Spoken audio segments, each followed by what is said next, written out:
आज लोग हिंदी वर्णमाला देखेंगे। वर्णमाला अपभ्रंश भाषा का शब्द है। और वर्णमाला किसे कहते हैं? वर्णों के व्यवस्थित समूह को वर्णमाला कहते हैं।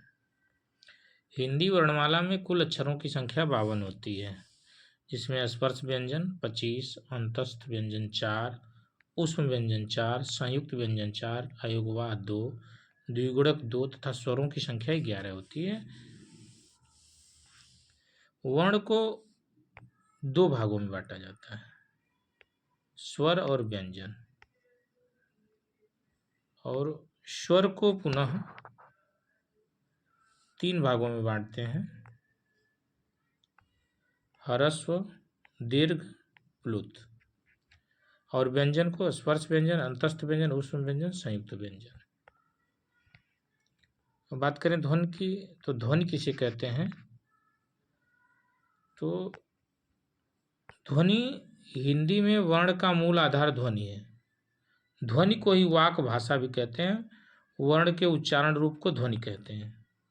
और वर्ण को ही अक्षर कहते हैं, जिसका खंडन न किया, मतलब जिसे तोड़ा न किया जा सके, जिसके टुकड़े न किए जा सके, वही वर्ण है।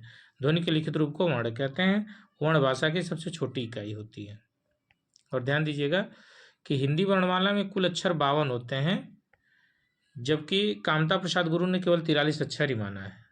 हिंदी वर्णमाला में कुल 52 अक्षर होते हैं, लेकिन कामता प्रसाद गुरु ने केवल 43 अक्षर ही माना है। और वर्ण के भेद की बात करें तो वर्ण के 2 भेद होते हैं, स्वर और व्यंजन।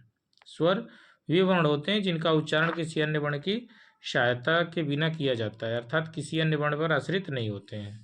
स्वतः राजन्ते इति स्वरा। हिंदी वर्णमाला में कुल स्वरों की संख्या 11 होती है। अ, आ, इ, उ, री, ए, ओ, औ। इसी तरह स्वर के 3 भेद होते हैं, ह्रस्व स्वर, दीर्घ स्वर और प्लुत स्वर।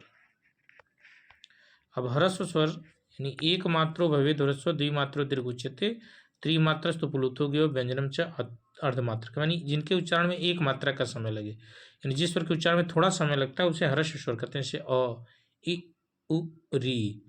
दीर्घ स्वर जिस स्वर के उच्चारण में ह्रस्व का दोगुना समय लगता है उसे दीर्घ स्वर कहते हैं, जैसे आ, ई, उ, ए, ओ, औ। प्लुत जिस स्वर के उच्चारण में ह्रस्व व दीर्घ स्वर की अपेक्षा 3 गुना समय लगे उसे हम प्लुत स्वर कहते हैं। इसका कोई चिन्ह नहीं होता है, लेकिन इसके लिए हम हिंदी का 3 अंक दर्शाते हैं, जैसे ओम। तो ओ के बाद 3 लिखा है, तो इसका मतलब है ओ पे प्लुत लेना है।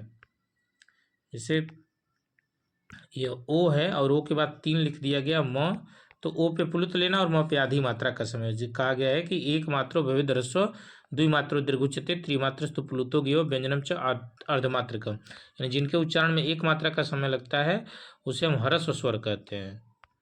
और द्विमात्रो दीर्घोच्यते, जिनके उच्चारण में 2 मात्रा का समय लगता है उन्हें हम दीर्घ स्वर कहते हैं।